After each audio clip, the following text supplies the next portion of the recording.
बिस्मिल्लाहिर्रहमानिर्रहीम। सही बुखारी हदीस नंबर 990।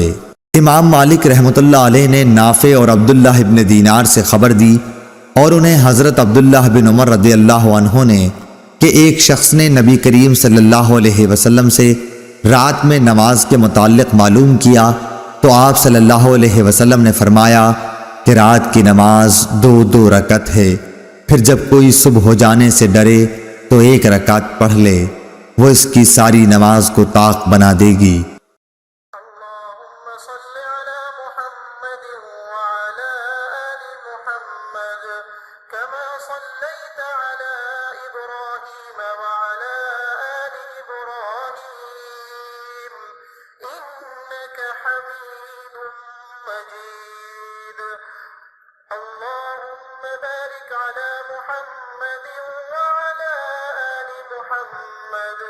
كما باركت على إبراهيم وعلى آل إبراهيم إنك حميد مجيد।